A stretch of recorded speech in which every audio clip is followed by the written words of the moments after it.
I'll start over. Hi everyone. I'm excited to have you all on today's lecture on the topic of digital transformation, AI, and digital tools. Uh, Today's lecture will be divided into two parts.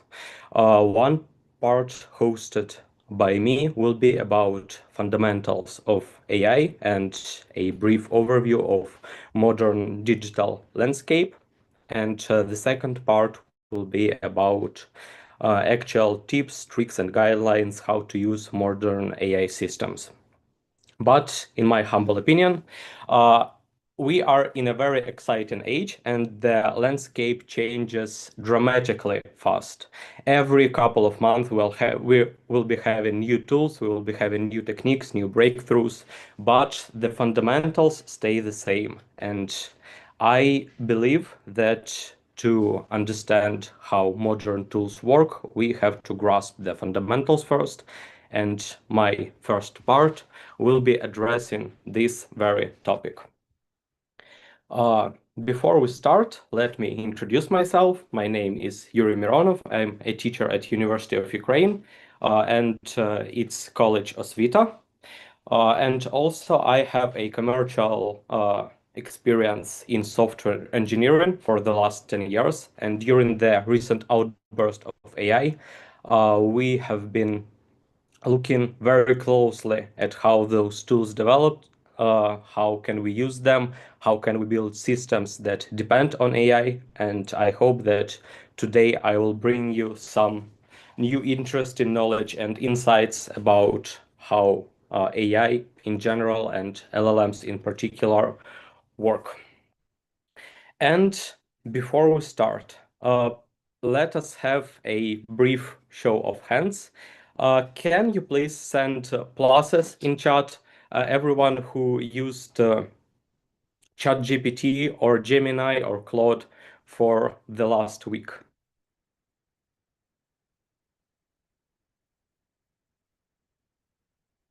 Okay, that's nice. And how many of you have used AI tools for today?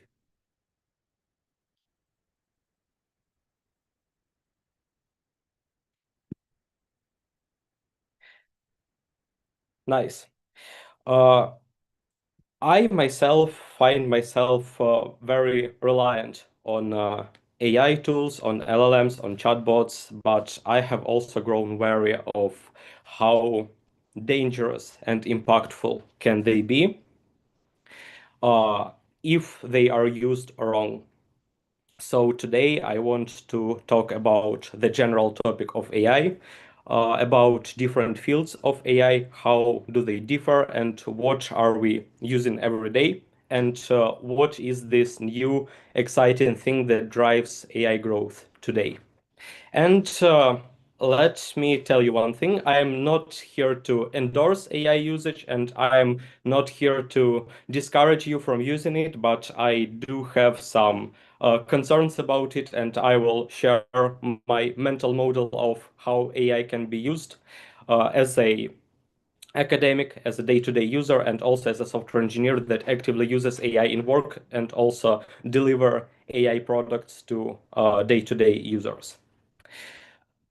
Uh, so the first thing that we have to cover is the roadmap of today's lecture. And during it, we will be basically dismantling the AI as a monolith. Because AI is actually a huge subset of different domains, and we will be talking about all of it. And first topic that we'll be covering today is what AI actually is, because I mean, it sounds basic, but I promise that there are lots of very common misconceptions about what is the AI, how AI is used, and what types of AI are there. The second topic is what LLM is and how LLMs actually work, because it is very convenient to think that a LLM is just a chat and we ask it and it answers us a very educated opinion or even a grounded truth, but it is unfortunately not the case, and we'll be diving deep into this topic as well. And I promise that if you picture this part right, everything else will be pretty trivial for you to understand. The third topic is when those tools break, when they are hallucinating. And we will be talking about why this is a predictable consequence and actually something that should have been expected and is expected. And it is not a quote unquote bug that could be fixed. Uh, and after that, we will be highlighting some use cases when asking ChatGPT could be a right thing to do or wrong thing to do. And we will be providing reasoning on why it is the case.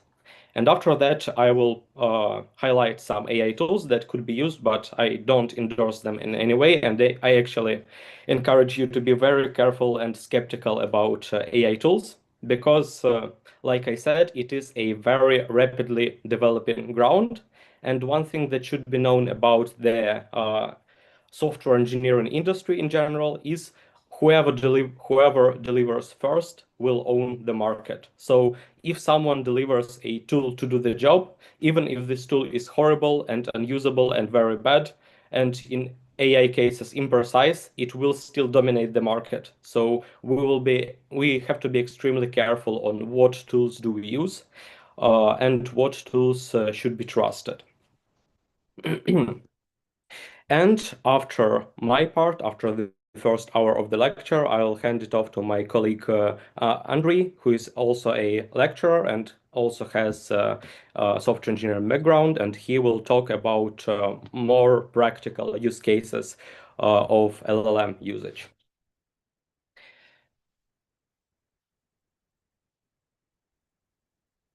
So first section is what AI actually means, because commonly people just name a lot of different things AI, and I want to bring you some insight on how can you classify them and why this matters. Uh, First thing first, AI is not a single monolithic thing. AI is a family of very diverse and different tools. And also AI is an umbrella term, and sometimes any system that we don't understand how they operate under the hood, we call them AI, but they can be classified into different terms, and this matters. First thing first, the AI as an umbrella term has been invented 70-ish years ago during a research project in Dartmouth uh, University. And after that, there were a lot of pursuits in terms of different AI advancements. But we can actually treat AI as an umbrella term, and there are different intersecting things inside of it, and we will cover them one by one. And when we say that AI can do something, we should dig dive into the question of what is the thing that we are trying to do or understand. Because basically, uh, if we talk of modern AI, we can see it as this diagram. We have an AI as an umbrella term, and it actually can embody a lot of different things. For example, there are different, especially older chess engines. The one that, for example, were developed by IBM that have beaten real chess grandmasters. And the early chess engines could be called artificial intelligence, but they were actually rule-based systems. Because why this matters for us? Because they were actually developed and coded by people having a lot of precise rules. This is not the AI we know and love today because LLMs, for example, they operate in fuzzy data. We give them fuzzy input and they give us fuzzy and precise output. Inside the AI, as a general term, we have systems like machine learning, and I think that the most notorious and exemplary thing that we can list as a machine learning system is, for example, Uber uh, price prediction system. Because Did you ever consider how exactly price were calculated inside taxis? It can be broken down as a single mathematic formula that has different inputs. It has uh, traffic jams in the area, it has weather conditions, it has the driving distance, etc., etc. But in the end of the day, it is a formula. And having some historical data on how much taxi should cost, we can derive this formula and then apply it for newer rides. And this way, when you open your taxi app, you will have your price calculated according to the latest conditions. And this is a good example of machine learning. Another good example of machine learning is, for example, analysis of emails for spam filtering, because spam filtering can be done as simple as looking for some suspicious words like wire transfer, credit card, prints, or something.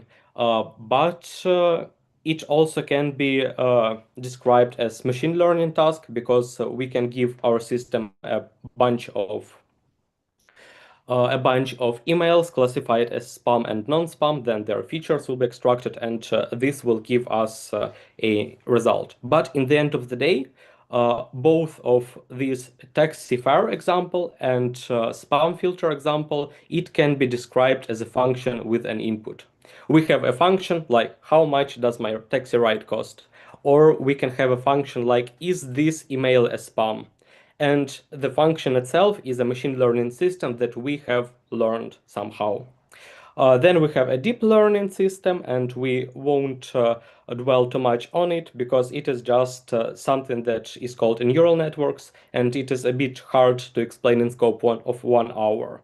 But inside deep learning, we have something that everyone is very excited about today, which is the generative AI.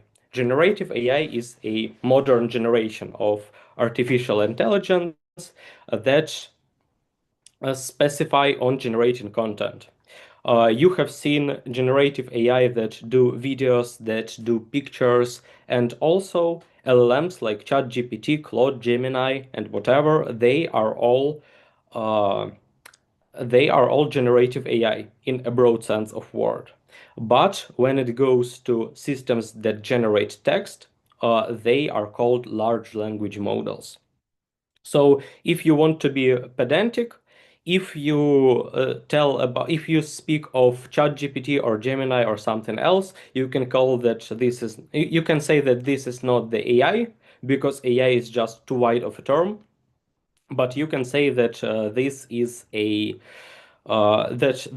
large language model, because this is basically what it is. And later we will dive into more detail, describing how large language models work, how they are trained, and how they should be used. Uh, and if we dive a bit deeper into kinds of AI, we have this explanation ahead of us. I have already given you a brief breakdown of how we can classify our systems, but here you can see by yourself. The most simple type of AI is a rule-based AI, which is spam filter, which is simple chess engine. If you play video games, a lot of times video games are just rule-based AI. Also, simplest antiviruses are rule-based systems, because when we find out of a new virus that comes up, someone actually updates the database of antivirus software, and then antivirus software just scans our computer with the new rules that they have, and this way they would be able to detect whether we have viruses on our computer. Also, we have classical machine learning. I won't stop too much on it because it is basically a statistical patterns of data like spam filters, fraud detection, taxi fare calculation, etc., etc. It just has some historical data, and given this historical data, imagine a Cartesian chart, XY chart, and we have some historical dots on it, and classical machine learning is just an attempt to draw a line on this chart that would encompass existing data. Uh, then we have deep learning, and then we have generative AI. And generative AI is something that actually started this modern AI gold rush that we are experiencing today. And generative AI is something that we will be talking about most of the time today. Also, another way to classify AI into two different categories is narrow AI, also known as purpose-based AI, and artificial general intelligence, also known as AGI.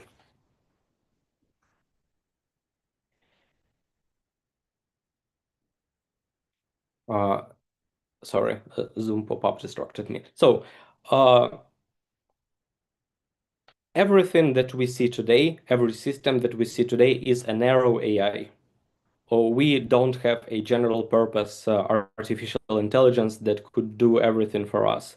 And it is kind of a holy grail of modern computer science because people really want to pursue this topic, but it is just too huge to comprehend and especially to implement. And actually, some people think that modern large language models are a step between what we have now and the artificial general intelligence that could do basically everything. But there is also debate that it isn't because it has inherent limitations, and we'll talk about them today. But main thing that I want you to know is that there is a hypothetical artificial general intelligence that is not here just yet. And we have a lot of different narrow AI systems that we actually use in our day-to-day basis. And they don't have to be complicated. They don't have to be as huge as ChatGPT because sometimes artificial intelligence is pretty simple because they cover really simplistic one-off tasks. And now let us talk about LLMs. LLM is a type of artificial intelligence and also an abbreviate of large language model, which means that this artificial intelligence model is based on text. Its domain is text generation and text comprehension. It is trained on enormous amount of data, and it is a statistical system, which means that it does not actually know what we type it, and it does not know the answer to the questions we ask it. The only thing that large language model does is it does text predictions. Basically, large language models like ChatGPT, Gemini, and their competitors, they are basically a very distant relatives of your smart keyboard on your smartphone. Because when you write on a keyboard, I will call a and smart keyboard suggest us I call a cab. It understands the phrase that we are typing and predicting the next thing that we're going to type. And large language models effectively do the same. And when we ask them a question, they actually predict where this conversation will go.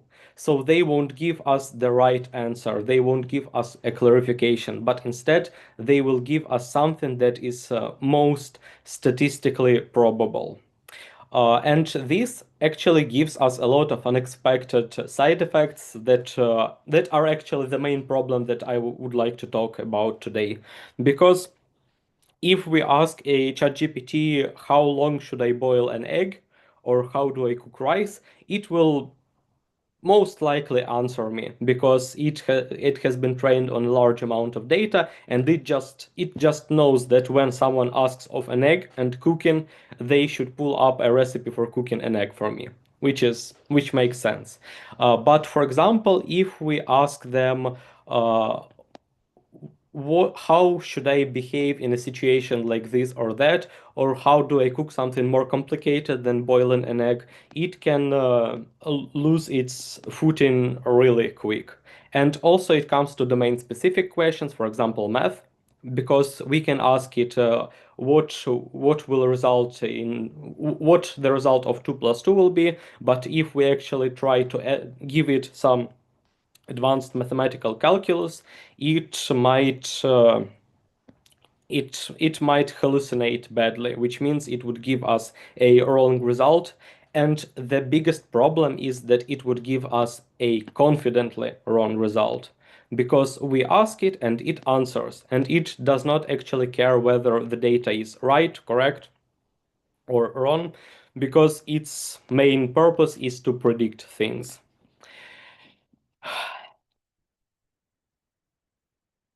And before we actually dive into the topic of hallucinations, I want to talk about how LLMs are trained. And this boils down to a couple of phases. And this is important to day-to-day users uh, because of something I'll tell in a couple of minutes. So how LLMs are trained? How are they created actually? To train a large language model like ChatGPT or Gemini, data providers should have the providers of LLM should have a huge access to a large amount of data. So basically, to train modern LLM, they effectively have to scrape the entire open internet. They have to scrape Reddit, Facebook, publicly available books, uh, whatever they can access. And this will constitute their quote unquote knowledge bases. It actually does not have any knowledge at all, but it will have correlations between different words, like egg and boiling. It will kind of conclude that it would mean that boiling an egg would take like 5 or 6 minutes, and that's it. But it does not actually. It is incapable of synthesizing a knowledge. It can only propose something that we have that someone has already typed into. After pre-training, which means collecting a huge amount of data and structuring it, there comes a fine-tuning and alignment. And this is a very interesting part because LLMs have their different tendencies. For example, half a year ago, there was a huge problem about something called a psychophancy, which means that LLM will not only try to statistically predict what is what is the answer to a question, but it will also try to predict how to deliver this answer in a most appealing way to you. Which means that if you ask, am I right to do something? They will say that yes, you're absolutely right, just because of how you phrased the question. And if you ask, am I wrong that I did something? They could say like, yes, you are wrong because. And this happens just because how fine tuning happens. And this is actually another important part of dangers, or at least hazards, warnings of LLMs, because they still have tendency to psychophancy, which means that if there is at least some room of subjective judgment in your question and LLM's answer, they will try to fit it in the way most pleasing to you, which is not always the thing that we want. And also, returning back to pre-training phase, there is something called a language cutoff, or learning cutoff. Uh, when I said that LLMs are learned on the entirety of internet, at least open access internet, this would mean that there is a point when learning has stopped. For example, today is 20th of April, and today is a learning cutoff of some model. For example, new version of ChatGPT has stopped learning today, and tomorrow someone has invented cure for cancer, and LLM will technically won't know it because it is just outside of their knowledge base. And this is another huge problem because of the misinformation risk. Sometimes the knowledge that LLM has, it is just outdated. And also, Modern LLMs, they have their way around this. You might have noticed, for example, if you asked something of ChatGPT, ChatGPT Googles things. So they are aware of their limitation and they try to compensate it by actively Googling it on their end and adding this new Googled information inside their knowledge base. But the problem is that it is not a solution, it is kind of a band-aid because they don't know something, they find something out, but it is not inherently a part of their quote unquote knowledge base. So this is something that we should be actively aware of. And another problem is that if ChatGPT, new version of ChatGPT stops learning today, it doesn't mean that it will get delivered tomorrow. Sometimes the difference between finishing a learning phase and deploying a model for public use, it will take months, half a year maybe. And this would mean that the core knowledge of ChatGPT or Gemini or some other systems in in areas that are highly advanced and rapidly going forward, they will be inherently obsolete. Yes, LLMs try to compensate by Googling things and putting knowledge inside your session, but it does not always help. So this is something that you should be aware of, especially if you try to find out uh, modern information, news, something like this. It can Google for you, but I have already said. So yeah, this is a problem that you should be aware of.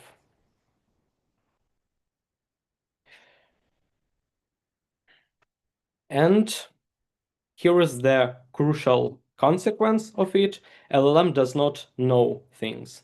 It can statistically predict something, especially if something has been stated again and again all over the internet. But there is a risk that there is a certainty that it does not know things, which means that there is a risk of misinformation that they will give you. And this is even something stated in the official documentation of different services. There is always this fine line of printing beneath the chat that says, like, chat can make mistakes, please double check. Uh, but usually no one does, but this is something they warn us about. And also in their privacy policy, they actually actively tell us that they don't know the truth, they don't know the answer, and they just try to predict things. Uh, there is a there is a common anecdote that I have been hearing for a couple of months. Uh, there is an quote unquote intelligent test for the AI system. I have a car and I am 15 meters away from a car wash. To wash a car, should I drive the car or should I go on foot because it's only 50 meters? And LLM is not smart enough to understand that, well, to wash a car, I need to drive car to a car wash. Otherwise, well, how do I wash a car? But just because how statistically LLM is uh, designed, it won't always have the answer to this question. So this is mostly a joke, but it is uh, not very far away from the truth and not very far away from the common mistakes that LLM can give as an answers to our questions. Which leads us to hallucinations. And how hallucinations look like. Hallucinations could be invented citations. You can ask someone for you can ask ChatGPT for an opinion on some topic, and they will give us an answer, and they will also give us a quote by someone, but this quote never actually existed. It can cite something that never existed. It can make up cases. It can make up journal articles. It can make up dead URLs, and sometimes, which is even more extreme, it can add real URLs to different things. For example, one thing that I was trying to use LLMs for is to fine-tune the references.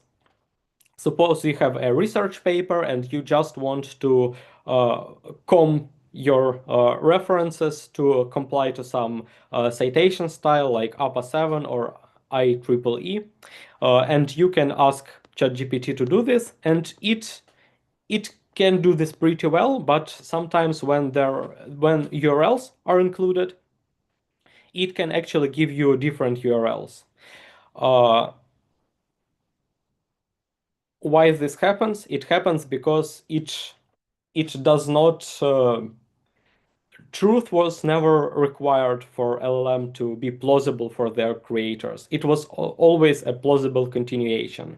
And there is also no internal database, which means that there are no hard-bound connections between different items. For example, it does not actually know that it takes 5 or 6 minutes to boil an egg. It can just statistically predict, but sometimes it cannot. And it goes especially bad, for example, if you want to cite a paper using LLM, and it actually provides a citation to non-existent paper and also reference that exists, but to a paper that is entirely different and even from a different field. So this is something what hallucination is. And my rule of thumb is that no actual LLM output should be put into your final work.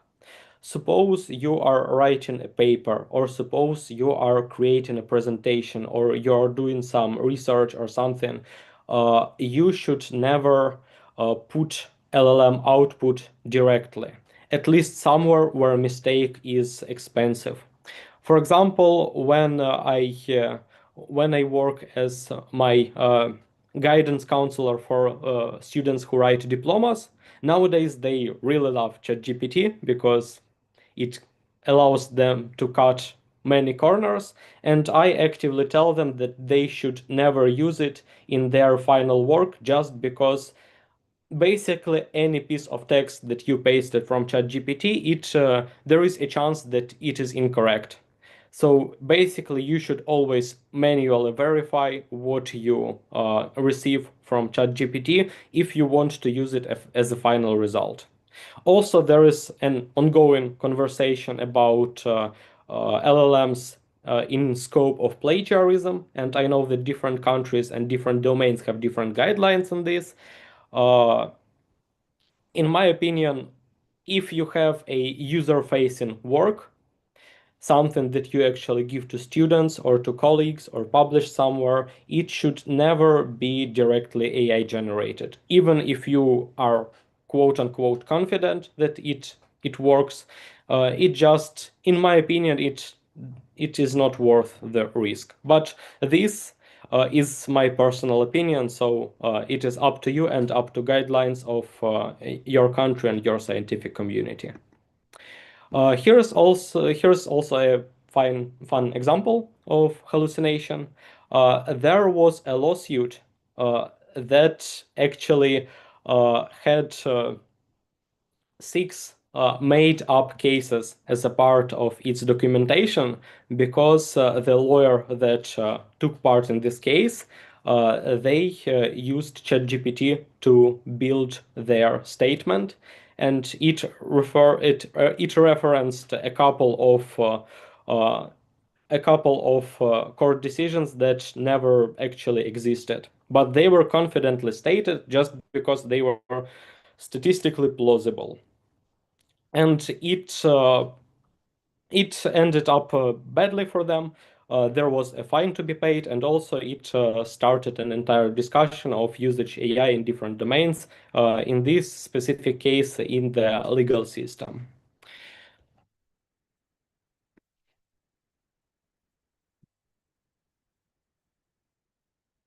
Also, when we speak of hallucination, we should know that there are different models and there are different providers. For example, we have Gemini, we have ChatGPT, we have Claude. Even a single provider can have different models. For example, Gemini has Flash, version that is not as smart, but it is faster. It also has Pro version that is more expensive and slower, but it is more precise. But in the end of the day, different models are good for different tasks. For example, in my opinion and in my personal uh, background, it feels like Gemini is pretty good when it comes to working with documents. One of the reasons why is because Gemini has the largest context window. Think of context window as a memory, size of memory of which can you put inside. ChatGPT is good for common scenarios, and Claude is good for software development, for coding, and even if you are not a software engineer, it is good if you want to prototype something, if you want to build a simple site without actually knowing how to code. So this means that different models have their different scenarios and different capabilities. Also, some models are smart enough to understand that they cannot handle some tasks. For example, if you use Claude and give it a mathematical equation, it won't actually try to solve it, but instead it will generate a program script, a formula that will calculate things for them. And this way, they will not rely on their own knowledge, which is not very suitable for math and precise calculus, but instead they will generate a text, which is a computer program, and run them, and this will give them the precise results. So even with the limitations of large language models, some providers find their ways to bypass those limitations. And let us think of scenarios when you can use and you cannot use LLM for. LLMs are not something you should use to verify anything actual. If you want to know dates, names, quotes, something, you should Google them. Actually, you can use LLM as a search engine, but your end task is not to read the LLM output, but to find a reference to a wiki article or some research paper that LLM actually cites to give you information. So you can use LLM as a shortcut for quicker search, but you should never trust LLM for having a factual results. Also, some LLMs, they use something called tools. Uh, Tools are basically micro programs that are embedded into LLMs to interact with the outside world. For example, if you ask LLM what is the weather today in Kiev, it will run a Google search, and this is a tool because it does not have a knowledge of weather today in Kiev. It has no knowledge of weather today at all, but it can run a Google search and it can understand the results of the search and it can give you an answer. So tools are very useful and they are a crucial part of today's LLM ecosystem. And some tools are suitable to show sources. I know that Gemini have tools for sources. ChatGPT, Claude, they all have tools for sources. So if you ask some question that requires a grounded result, you can click the sources that it provided and you can actually check where did it get this information, because sometimes it can get not very precise and not very scientific sources, and this would mean that yes, they gave you the information that they found, but they are not plausible for us. So you should always check sources on which LLM grounded their answers. Also, you should use LLMs where wrongness is cheap. For example, if you want to build a conspect, if you want to build a bullet point of lecture or something, LLM can be used as long as the final product is covered with facts that you are actually confident of. Because again, um LLM, it just generates you a lot of text. And if you ask about presentation structure, it can give you its idea of presentation structure, but you should actually fill it with your own information. But in the end of the day, whenever you require a factual result, you should consult the sources that LLM provided, or don't use LLM at all, because LLM is designed to give you statistically plausible response and not the grounded truth.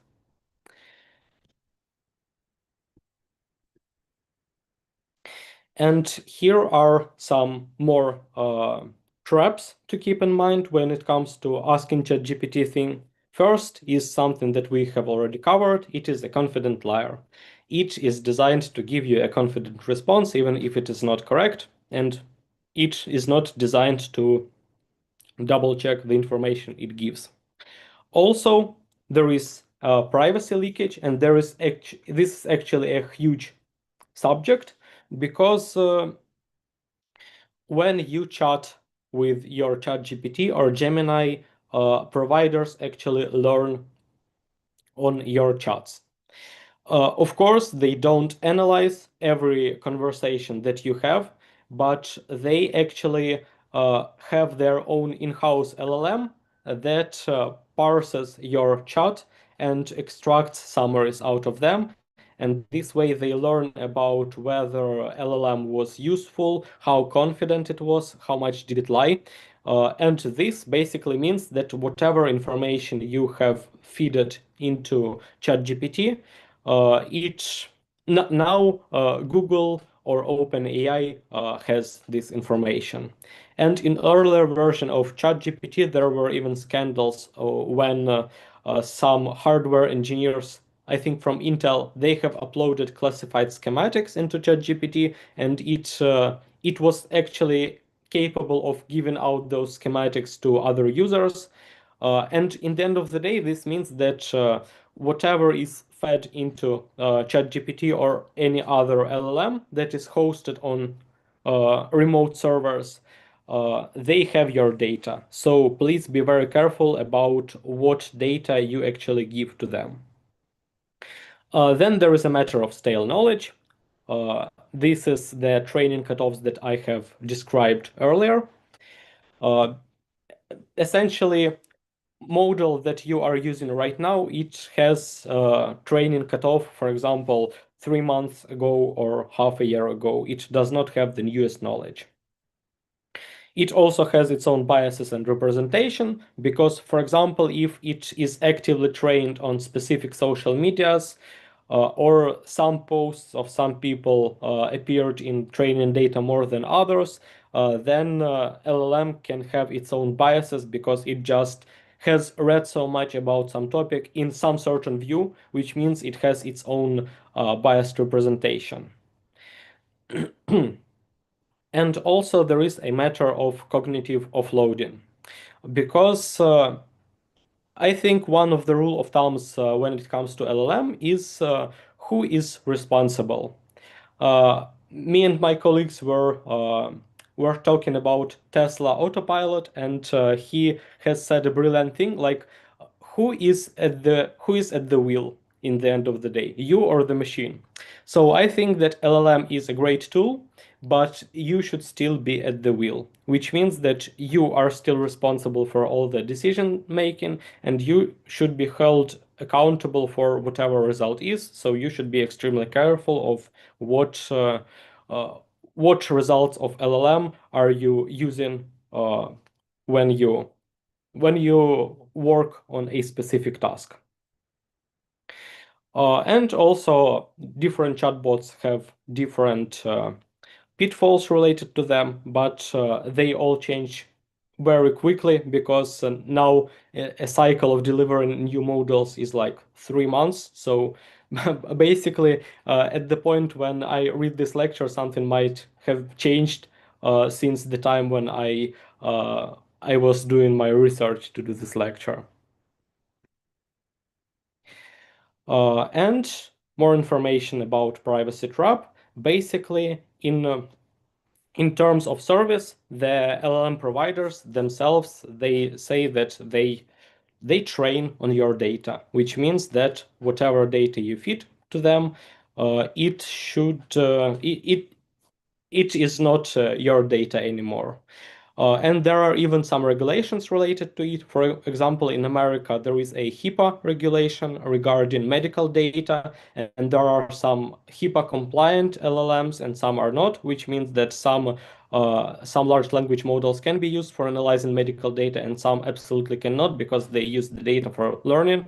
But this is something that you should be aware of, because if you are using especially a free version of LLM, this means that they are most likely learning on your data and training on your data, which means that statistically your data can appear somewhere at another person's chat. And to summarize quickly, when should we ask chatbot about something and when we should not? Asking chatbot is a good idea when we want to draft a text or maybe refine a text. For example, I have written a message to my colleague in a chat, but I feel like it is not very well worded. Maybe it sounds a bit rude unintentionally. So we can feed this message to chatbot just to refine the phrasing. Uh, Also, you can use chatbot to summarize documents, but also very carefully, because this is something that can trigger hallucinations. And also, you can use a chatbot when the cost of mistake is not very high. But you should absolutely not use a chatbot when you should have a legal, medical, or financial advice, when you are about to feed some personal or company or medical data.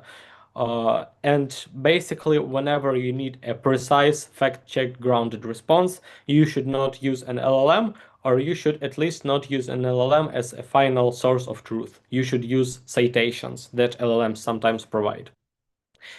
And there are also different types of AI tools that are used throughout the day. I think you know the majority of them, but if you don't, here is a brief overview of something that is available today and something that can be used today.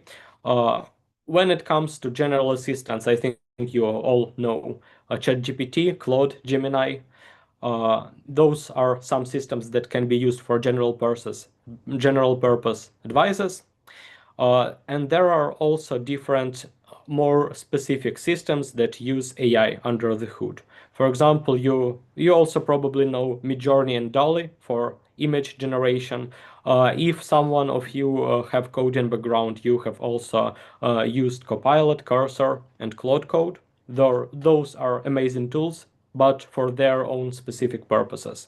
There are also AI note takers, which are sometimes really useful if you have a long Zoom call and you just need a brief summary of it. There are transcribers like Fireflies that can be just added to Zoom, like a Zoom user, and they will just record the conversation and give you a brief AI summary. So there are lots of exciting tools, and this ecosystem is only growing and growing. And one driving force of it is agents. I think you have heard about agents enough, but I cannot help mentioning them. Agents are just tools that use LLMs under the hood, but they are designed to act proactively. For example, you can install OpenClaw on your computer, and you can add some AI AI session to it and tell tell AI agent to, for example, wake you up every morning with a freshly written poem or something. Or you can ask it to go to the internet to Google something for you. Basically, the main point of agents are that they are capable of their own actions, because LLMs are actually idle. They just predict text. you ask them something and they answer you with something. But when you speak of agents, they also have LLMs under the hood, but because they are capable of this statistical prediction, uh, you can you can ask them to do something and they will know that they should go to Google, they should buy something, they should order you a takeout in a restaurant, they should call you a cab. Uh, so this is something that is actively emerging, and I don't think that we have seen a final form of agents yet. One thing that I see emerging right now is AI healthcare in terms of signing up to a doctor appointment. For example, you have an AI assistant that exists as a Viber chatbot or WhatsApp chatbot, and you write to it, write your complaints, and it automatically detects which doctor do you need, and it offers you appointment slots, and then sign you up to some appointment. So this is a very promising field of tooling, and we are about to see what it can actually do in our real life. Also, there are some use cases for people that are in today's lecture, but I should actually warn you that this is something that I have spoken at the very beginning. There are lots of AI tools today, but the problem is that all of them are businesses, which means that they as a business should deliver, they should create a product as quickly as they can, they should sell their product to you as quickly as they can, and uh, after that they can care about their tool being precise or fact-checked or grounded. And this means that if you see some brand new tool, you should be very careful and you should not actually trust it, because there are some tools that are actually position themselves as AI tools for researchers, and I would be extra careful to advise them. I should acknowledge their existence, but I don't think that they are necessarily a reliable systems that should be trusted 100%. And uh, and we're wrapping it up pretty soon. Basically, here is the simplest decision making. If you need something done, is the mistake cheap? If it is cheap, you absolutely can ask chatbot. If it is something that should be researched, verified, ground checked, and if the cost of mistake is high, you should basically not use an LLM. And that's it for my part of the presentation. I will hand in off to my colleague Andrei. But before this, do you have any questions on this part of the presentation?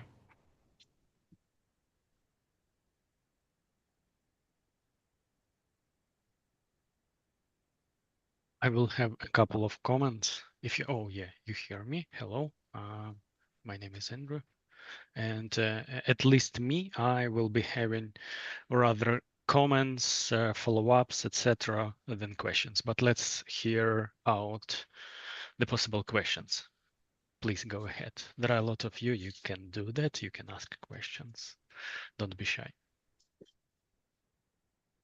Yes, please, Elena. Hi, yeah. Thank you for this first part. It was really interesting. And I am interested in AI and how it will develop because in literally the past couple of years, it grew a lot. So I'm just wondering your opinion on, there are so many films of how AIs, like robots and everything, they become alive and they have their own thoughts and everything. Do you think like these agents that are capable of doing their own tasks. Is this possible? Like about the agents, for them to grow their own intelligence and do stuff? That is a great question, because when I started looking into LLMs, I was very disappointed because they just sit there idly and they ask for your They wait for your prompt and they give you a response, and that's it. I did not see sentient robot revolution in there, but when I saw agents, I thought like, oh, so this is how things unlikely but might happen. I still don't think it will because LLMs they have an inherent limitation.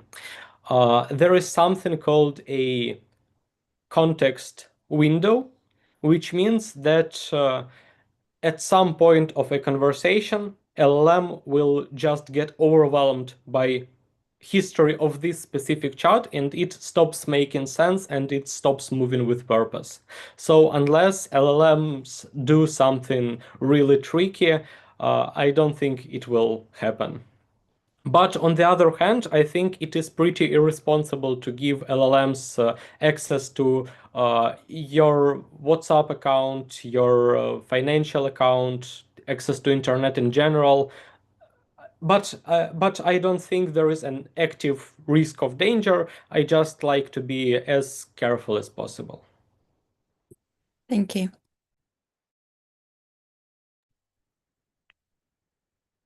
Any other questions?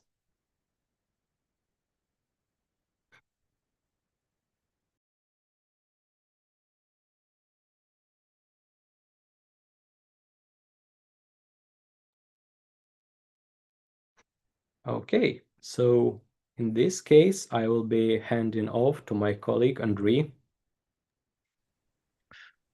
Yes, hello everybody.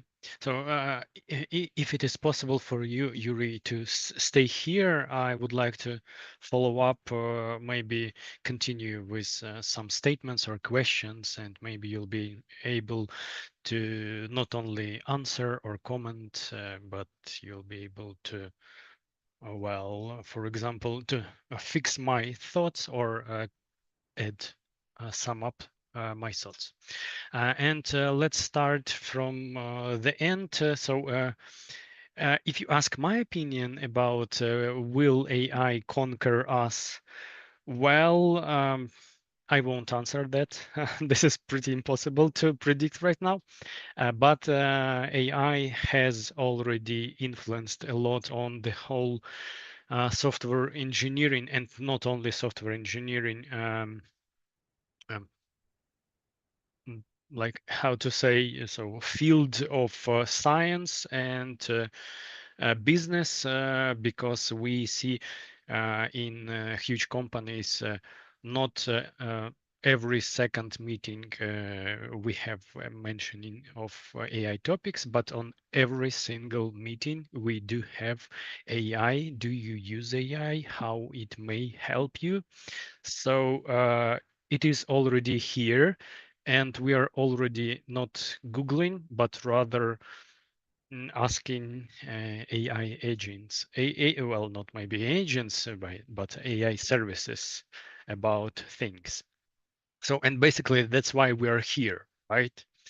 To know how to do it better. And this is going to be my topic, but let's continue with Yuri's topic, topics and agents. So Yuri said that there are a lot of agents that can do things. I would like to see that agents are like a system of LLMs. So basically, they are capable of doing things, but this is the system that is built by us.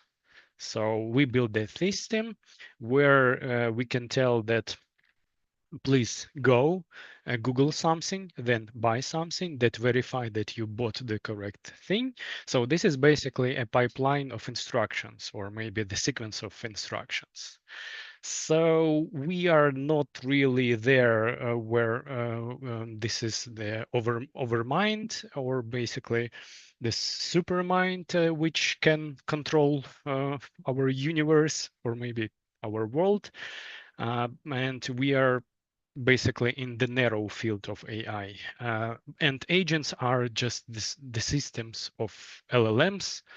Uh, I'm not sure that sequentially built, but these are the systems. Um, Yuri, is that correct? How do you see that? LLM is one, oh, agents are one of the fields that it is like it is a building on top of LLM that enhances its functionality. Uh, it is not a panacea for everything. It is not a silver bullet, but it has its uses. Oh, and also one thing, which would also kind of answer Olena's original question that I have remembered right now.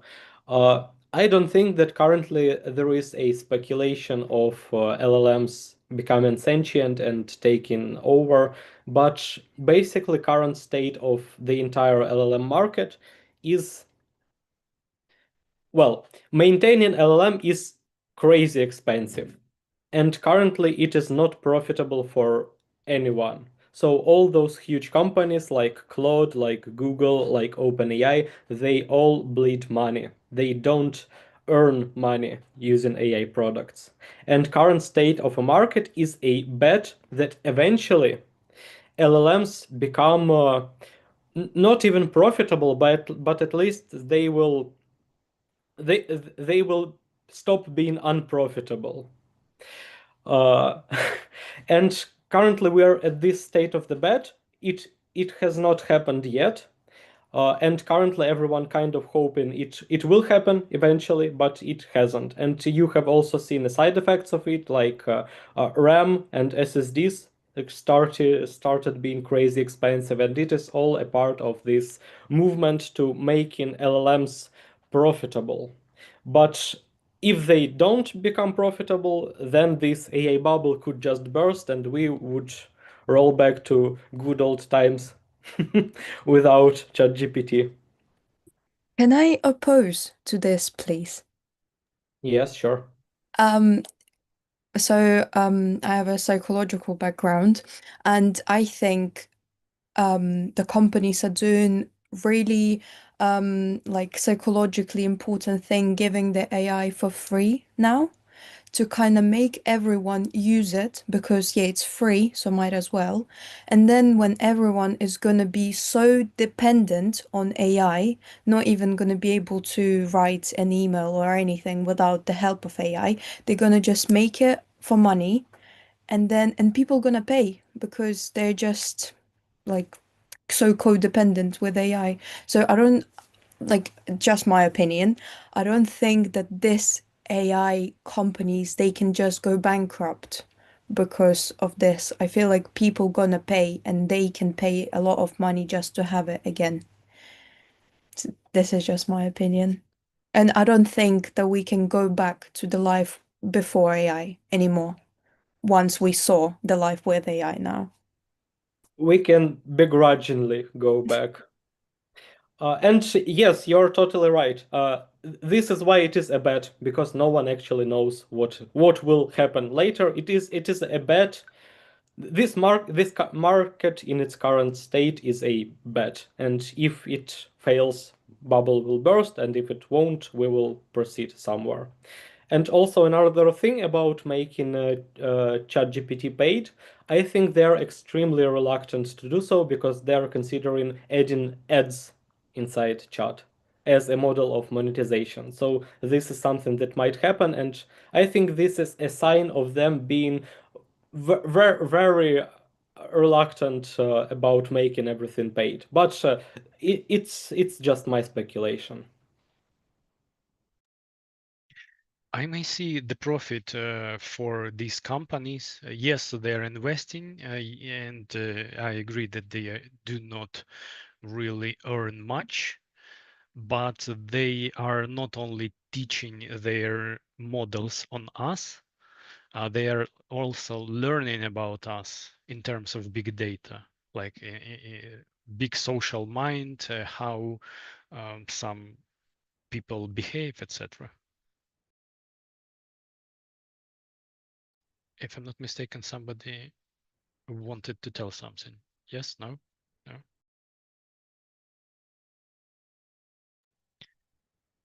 Yeah, okay. So Yeah, let's get back to me. So I'll try to be the host here.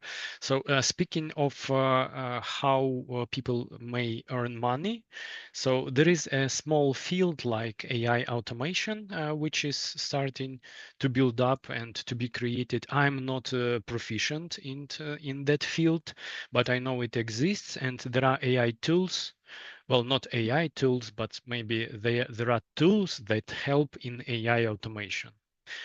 I only aware of some of them, like Nathan or N8N.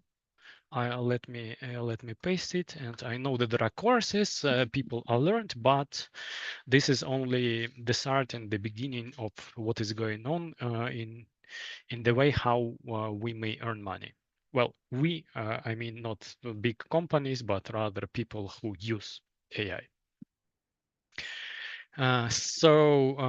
Let's get back to our topic. And so now we have LLMs, like a term LLM. We have a term AI. We have a term agent. Now I have a question. So ChatGPT, is it an LLM or agent or AI? Maybe somebody has some thoughts. Let's start from Yuri.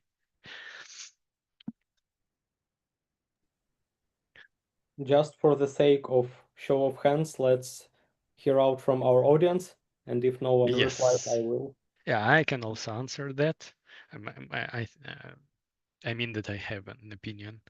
Maybe someone else has some thoughts and want to tell them. Yes, no, please go They ahead. wrote in Don't. chat. Please check. Okay, in chat, Mhm. agent. So ChatGPT is an agent. Yuri, what do you think about that? ChatGPT can be used as a basis to create agents.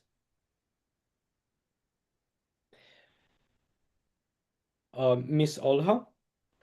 Oh yeah, I think that ChatGPT can be agent because he just help us to search some of information we ask him, and probably when we just to write him to create, he will do it, and he will just uh, to to do a task of agency, I think. Yes, I can agree on that. You're right. We can basically create some requests so that our AI service, in this example, ChatGPT, behaves as an agent, like as a system. So please go ahead and do that, then verify your work, then summarize, and then give me one sentence, or basically yes or no answer. So that will be a behavior of like an agent. So this is not exactly the specific AI, excuse me, agent service, but this is rather the behavior like an AI. So I can also say that ChatGPT may also be used as so I can state that ChatGPT is an LLM because under the hood, the model is just an LLM because we ask mostly our questions in text, and ChatGPT works with text. It returns the text, which again under the hood. So let's not dive deep. So basically, it returns the text itself. So this is the property of standard LLM, right? Um, yes, and we can also call ChatGPT as an AI service, as we have a URL where we go and basically show. Let me show my presentation if I can do that. Yeah. So basically, so yeah. If we go here, so this is an AI service, ChatGPT, which we can may basically use. So excuse me, let me organize a little. My my workspace. Just give me a few seconds. I'm sorry.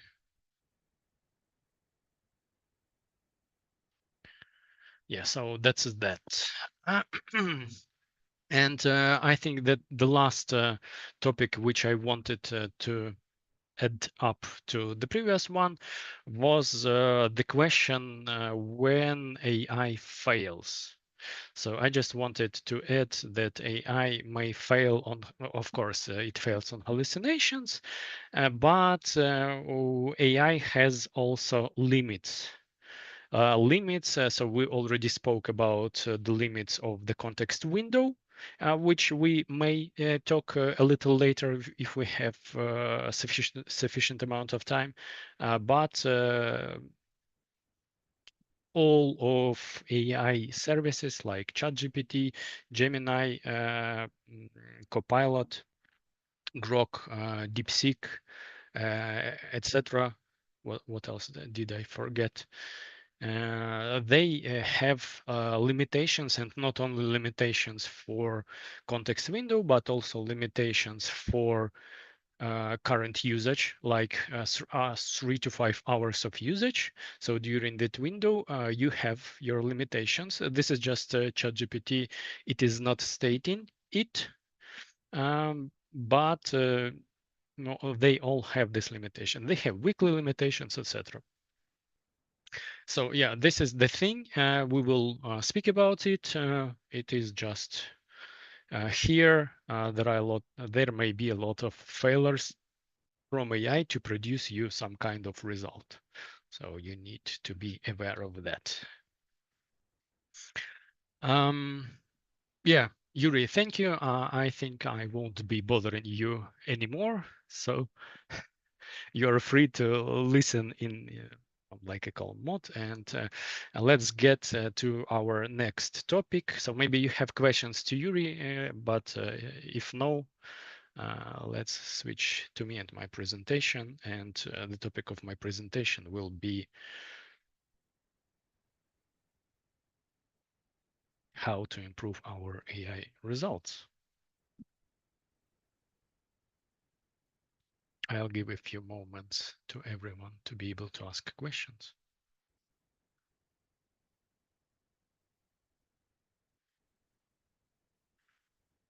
And we can read comments that ChatGPT is primary a large language model, so and LLM. More broadly, it's an AI system. Yes, it only becomes an agent when it is extended with tools and the ability to perform actions.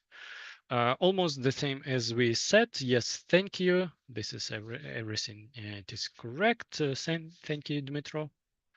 So yeah. And let's finally start with an interesting topic of how to improve our AI results. But before I ask you this question, well, maybe you have some thoughts. Anybody? How we can improve our work so that our questions or requests to AI services are processed more precise, correct, or just basically better.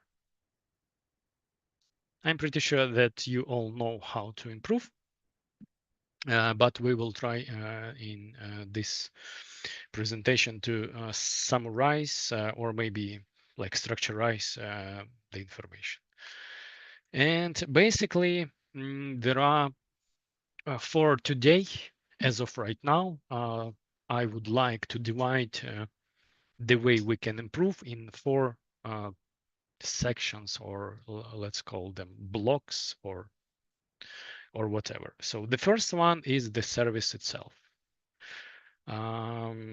We can use different services like Gemini or ChatGPT. So we may call that services. So we can choose different. And moreover, we can use different models inside of these services. And there will be even, what else? We will look for, well, we will look through all of the possible settings that may influence on the results. By settings, I mean the behavior of the model itself. So not only we have a lot of different models, but we can fine tune or set up or ask the model to behave in some different ways. And like we have, like we people have different voices, different hair, yeah, so models also have different behavior and under the hood different formulas, but we can influence on the output by providing different settings, not only as a client on UI, but also just asking the model to behave in a different way. So this will be this topic number 2.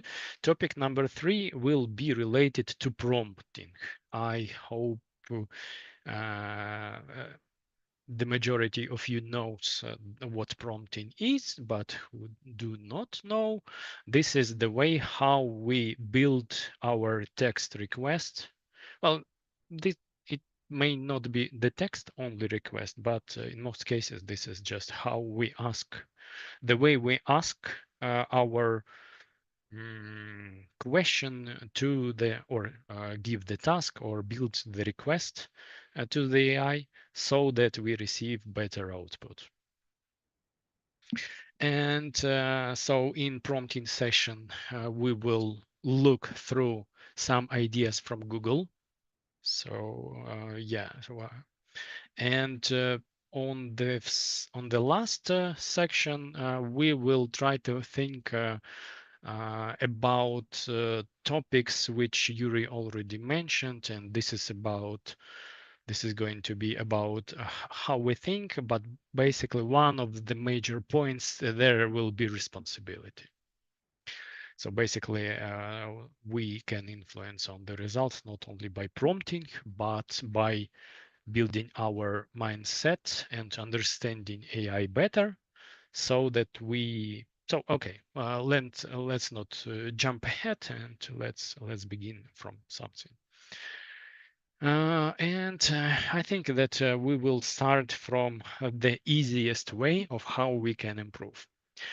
Well, the easiest way of how we can improve our results is to pay money. So I do not encourage you to do that, but basically the thing is that free versions are pretty much limited in not only the amount of questions you can ask during the specific time period, but also these models are like limited in how smart they are, let's say so. So let me give you just a small little example. This is a little bit of neuroscience. We will not dive deep, but basically, let's imagine that this is our brain, or maybe AI's brain. And AI brains, in terms of deep learning, they have a lot of hidden layers of how they think. And paid ones, they have a couple.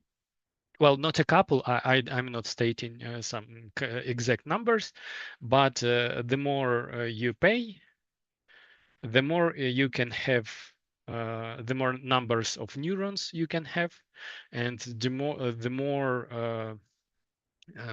bigger neural network may be, because every single step requires company to pay for the electricity, for the computing power. So basically, it costs money. And to use models will be the first thing you may want to consider to get better. So basically, you don't need to do anything except of have resources to do that. Or this is not only about resources, this is also about which exact service does the job better. And basically we can try. So okay, let's jump a little bit to the practice part, and let's take this image, and let's compare the services that we have. I took a couple, like 6 if I'm not mistaken, and okay, let's open our browser. It is going to be Edge. So basically I took 6 AI services. Well, they are general AI services, not specified for work with images, like Yuri mentioned, mind. I lost my mind. I forgot the term for the image creating AI service, the Mind Journey. So if I'm not mistaken, this is Mind Journey. So another one will be a great tool, Nana Banana, which also heavily works with images. But let's ask our like, so-called, roughly called general ChatGPT, general AI services. And this will be ChatGPT. We will build a prompt right now. Google Gemini or Gemini, Copilot from Microsoft, Claude. So I also wanted to ask questions. Do you all know about Claude? Because this service is pretty new, and it was like a little bit niche for software engineering. So yeah, I see that people know about Claude. Okay, good, because it is, if I'm not mistaken, it is the most recent one from Anthropic. So we also will ask Grok from Elon Musk, and we will try to ask a DeepSeek, a Chinese, if I'm not mistaken, service to basically remove Gemini watermark from the picture. So, and this example I prepared just for you to give you a very rough visualization of how different these services and models and AIs may behave. But let's first build up our so-called prompt. So basically now I'm going to type a request, which is going to be a prompt. So such kind of requests are called prompts.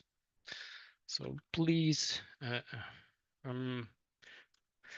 we can also do a very simple prompt, and let's start from the simple one. Please remove Gemini logo from the bottom right corner. Please remove Gemini logo from the bottom right corner. And the same exact prompt, okay, let's edit a little bit.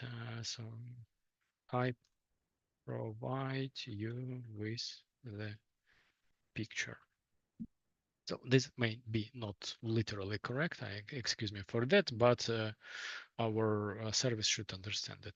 And we will start and ask all of these models the exact same question, having the exact same, well, okay, the exact same picture. And in DeepSeek, who knows DeepSeek? Maybe we have people who worked with DeepSeek service.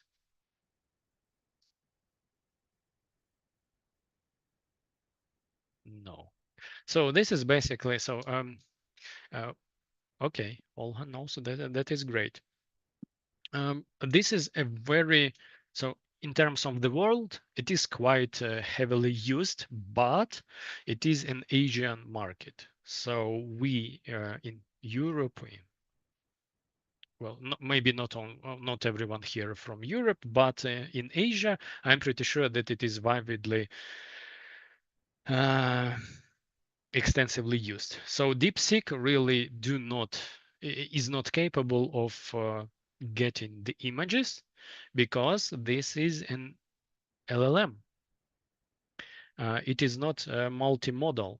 It cannot work with pictures for picture generation. And it basically has no built-in tools to work with images except of those which parse some text. So we close DeepSeek as it is not capable of do the thing. And let's see the result. The result, okay, Chat GPT removed the logo. Yes, which is good. Okay, excuse me, why? I beg your pardon for this text. This is well, this is not the picture from here, but so this is just a different language. Please do not mind it. It doesn't matter. So let's move to Gemini. We have the logo here.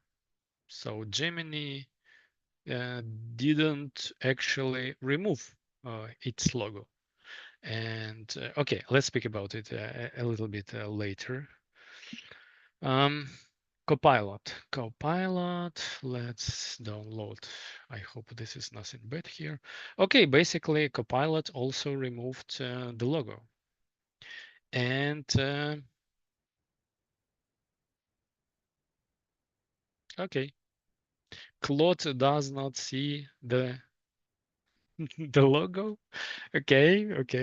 This is pretty interesting result. So when I was preparing, Claude saw the result. But let's use another model. We used Sonnet. Let's use another model and do the same. Add files.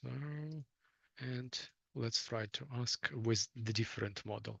So this is on purpose. Please don't be frustrated. I on purpose do things which change the model. And this is basically in terms of like the presentation. This is everything about the services and about which model are we using. And when we speak about which model we are using, this is for Claude. This is stated here. So we can choose different models and we have different capabilities and like which one is better in some things are written over here. And we will look it through a little bit later, but let's see what happened with Claude. So basically a different wait a minute. So Claude did remove the logo, but as you can see, it's blurred the logo, which is basically the result is that the logo of Gemini is partially removed, partially, and partially not. So I take it as a partial result from Claude. Okay, and let's see what did Grok do. Flawless. I think that this is the best result. Grok just removed and we do not have any blur or lines. But I'm not sure that I see the learning icon here. But okay, so let's review the results. So ChatGPT partially did remove the logo, but the thing is it cut off by the width. So you see the part of the text disappeared both from right and to the left. So the size changed.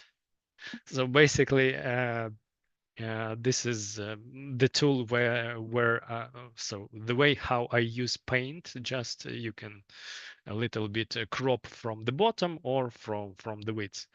I take it as a partial result. So yes, we do not have the logo, but this is not what we asked for, or at least what I was not asking for, but technically, ChatGPT did the job.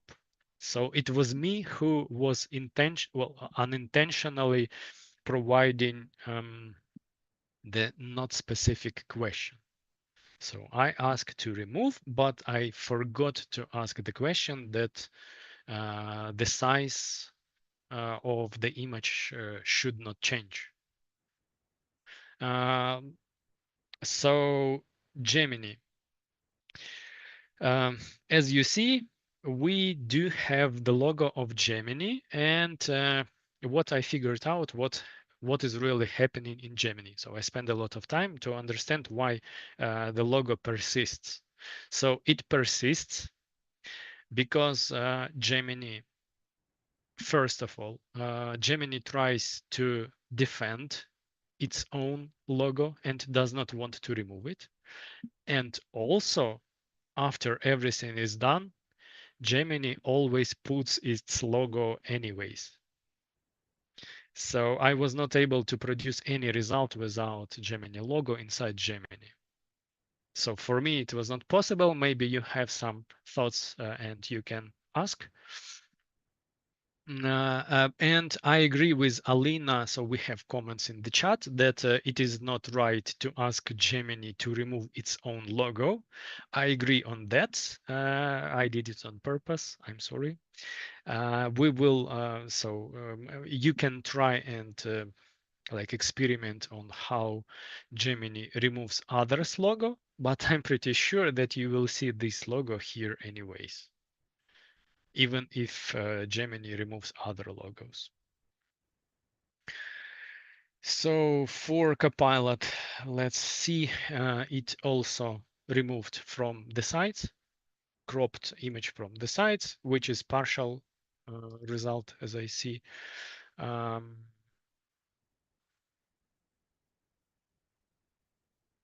Claude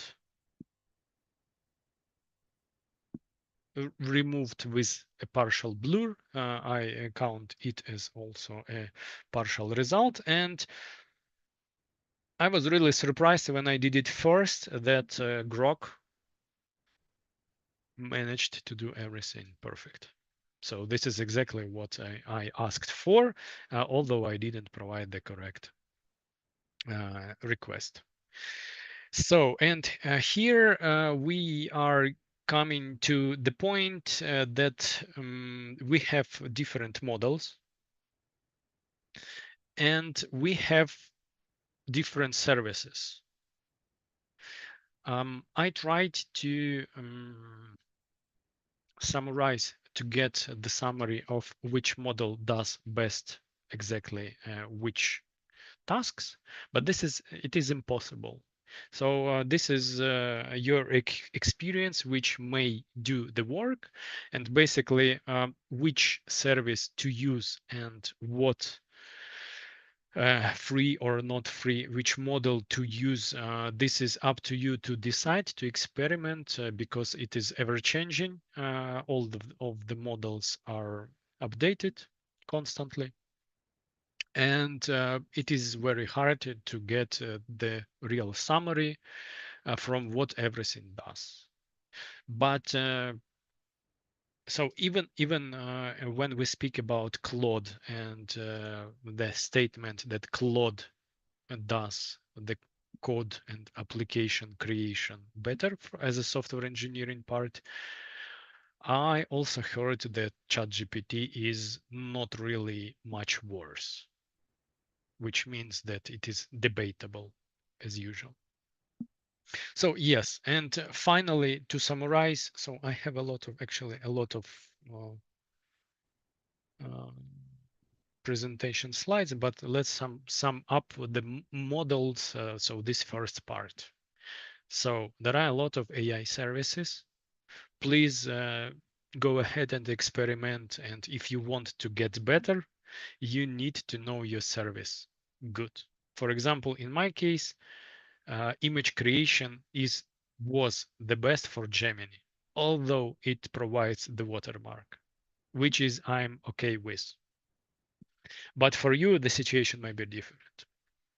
And the smartest one for me was the paid Claude, which thanks to Yuri. Yuri, thank you very much. It was a recommendation from him, which I requested, and I'm pretty happy with that for my specific tasks.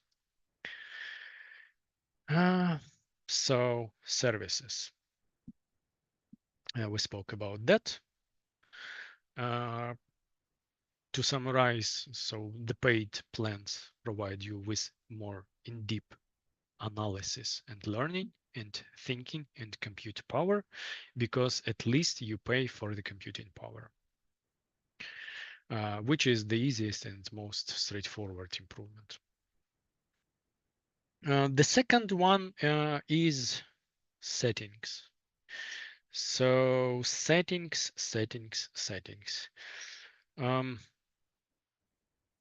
There are a lot of possible settings and layers of settings of AI services.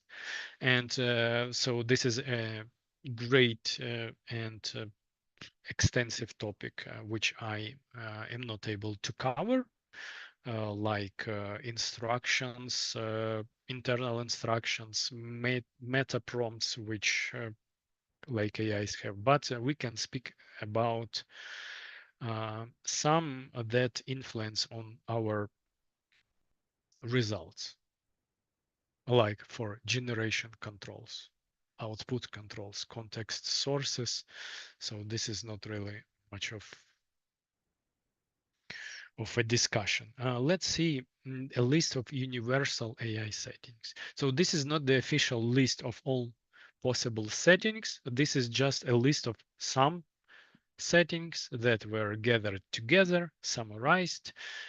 For some of the services, these settings are not really possible. For some of them, they may influence, for some of them not.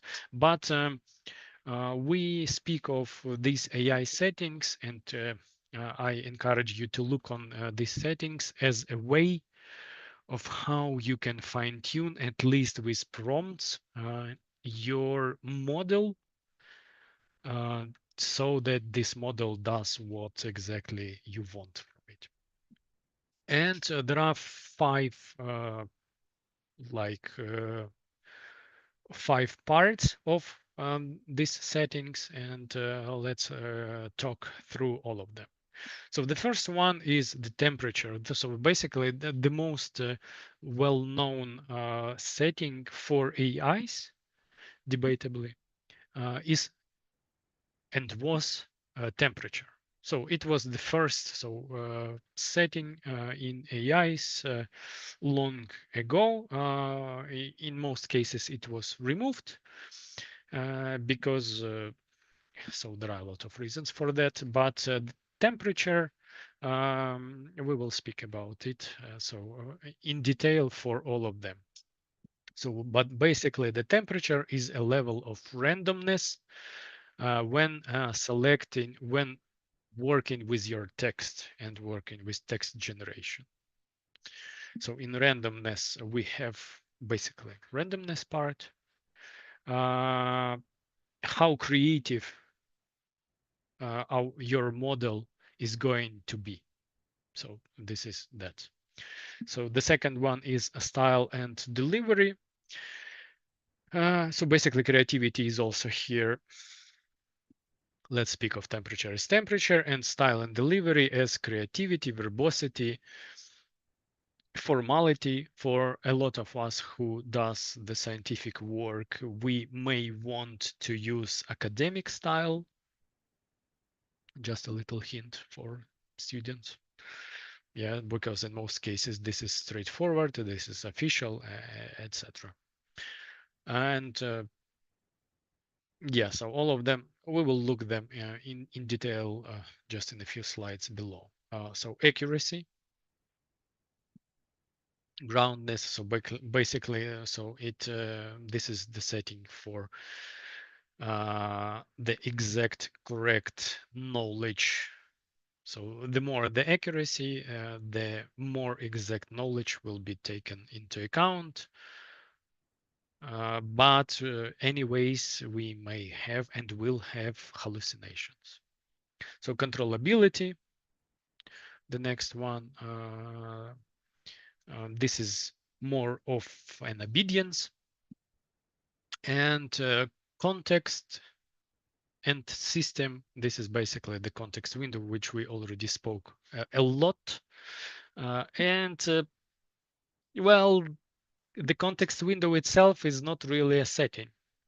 I would rather treat it as a maybe a paid plan or a model limitation or something like that. But this is how much your model can remember from your discussion today or previous discussions.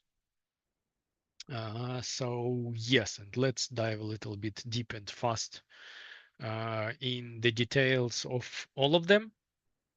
So temperature. Temperature, a level of randomness when selecting the next token. By the way, a good topic is about tokens. And what I would like to say that tokens are not really letters in our case. So tokens are basically parts of words. And if you are not native to English language, you may have troubles with token usage and limits of your model because translation usually does cost more. For example, for us, for guys from the University of Ukraine, for most of us on our native language, we will have two. So in general, roughly speaking, the usage of tokens 2.5 times more than the exact English level usage for generation and requesting of English language. So yeah, but this is also, so tokens are basically another topic which unfortunately we cannot cover today, but maybe sometime in future, or maybe you can ask AI what tokens are. So these top P, top K are pretty rare, pretty rare settings, which I don't want to emphasize and don't want really to mention a lot, but this is basically just for you to know that they exist. The selection from the nucleus of the most probable options. So your model will tend to answer you the most probable way possible, maybe not the most frank or not the most truthful, but rather probable. From the probable core of tokens and from the most probable just tokens. So yeah, this is also a big topic because, so let's just skip it. Seed. So basically, if you are familiar with the concept of seed in randomness, basically seed is this is the way how you can repeat random answers. So basically, seed is a number which you can set, and based on that number, if you repeat your request and provide the seeds, so basically the result should be the same. And AIs may have some such kind of seeds. So basically this is also there. And the last one for generation randomness is novelty and divergence. So basically, I would rather call it creativity, but we have creativity in other in other block of information, but this is novelty, which is highly interesting. So it becomes to be interesting when you create new texts, poems, so it will tend to create something new rather than use already existing information. So the style of delivery. As I already mentioned, the settings for the style are pretty useful because in most cases we understand, for example, so as students we may use our AIs for to get to get the answer for some kind of question. So, and if we want a short, concise answer, so we may provide the style. Please be short, be concise, and don't use like encouraging. I don't want it. I have friends, for example, or maybe I don't have friends, unfortunately, and I would like you to encourage me to work better. So this is up to you. And the style and delivery is basically about that. Creativity. Well, basically, it tends to be so. The more creativity you have, the less you are moving through the existing ideas and tend to go to new ones. Verbosity is basically, I would call it the number of words and reasoning you have alongside with your answer. Detail level is pretty, I would say, the same. The level of the same, but not the same. So basically, more reasoning details will you receive with this setting. You will receive formality. Yeah, this is about the style, which I already covered right now, and tone, empathy. So I hope assertiveness, warmth, firmness, and supportiveness.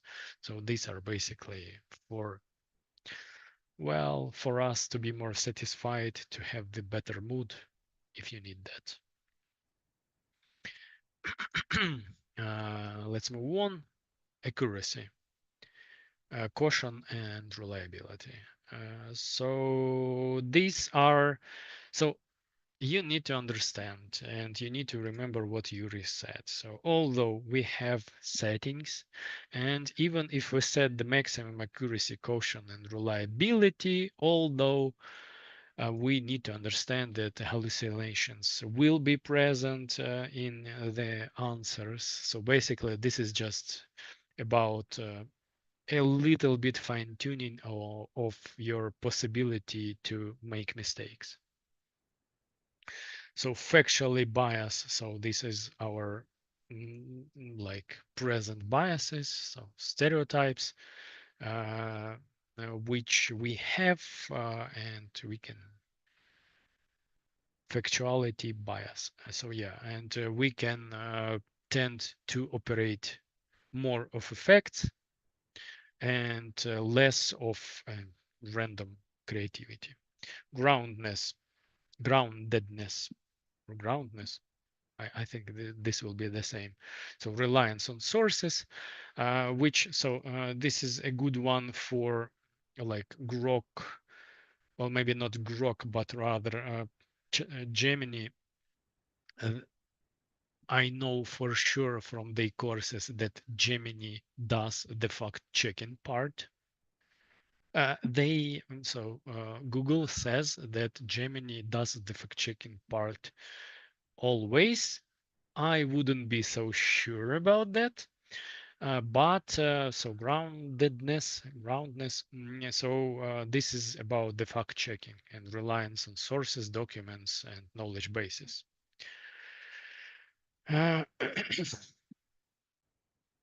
Caution.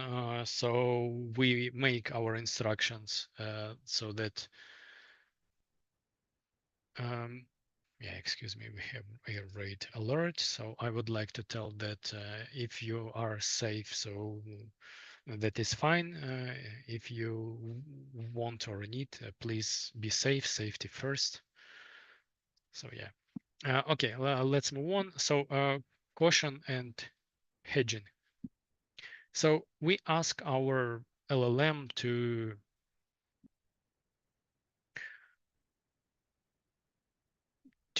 be more precise in what they know for sure and what they tend to create.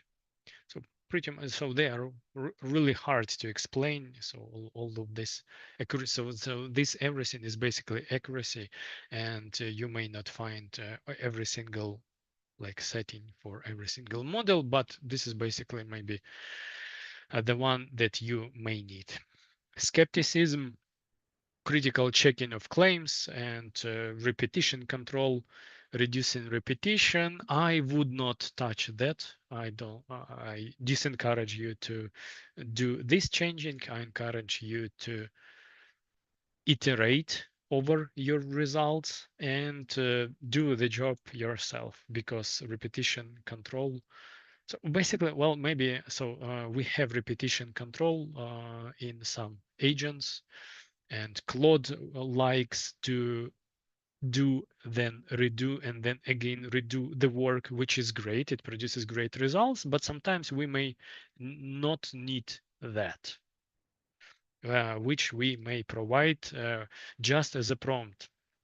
Like, for example, please, Claude or Gemini, please do not repeat much, do not check what you did, and we may provide some kind of number. Let's move on a little bit faster, because I would like to step into prompts and another framework. So let's go through a little bit faster. Controllability and execution discipline. So this is basically you request from the AI what exactly should AI do, and if it does not do that, then in instruction adherence, you may want to ask your model to be more um, controllable and do more things that exactly as you request. Context, memory, tools, and safety. Context window. So you can ask your AI to provide you with the number of context windows. Basically, how many tokens do you have? In most cases, this is 200,000 tokens, but for Gemini, it is 1 million tokens. So Gemini may not be the smartest one, but the context window for Gemini is the most wide and the biggest. For Claude, if I'm not mistaken, well, maybe 200,000, but maybe less. I'm not sure. I don't remember from from my, well, actually we can ask, but we don't have time for that. You may do that offline. Okay, settings.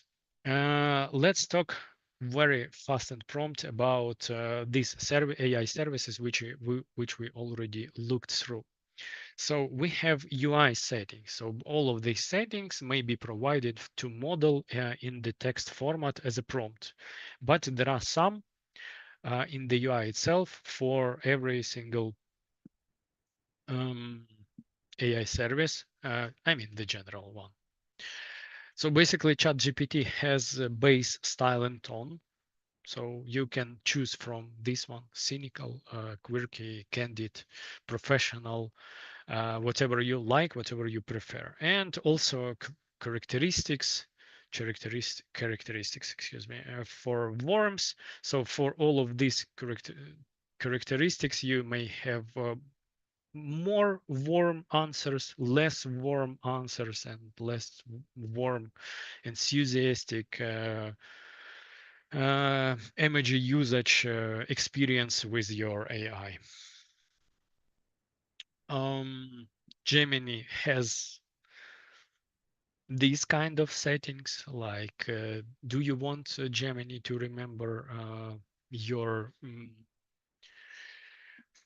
experience with Gemini? So do you want Gemini to remember everything or not? Well, these are basically, for me, absent of settings. And what Gemini does have is the model. And this is the formula for most of the AI services, yeah, you may choose the model, but how it is to choose? Well, exactly. The fast one works fast, but not so smart. I would say less smart. The thinking one works more, but it produces better results. The pro one may be available for if you pay money and have pro version, and maybe ultra.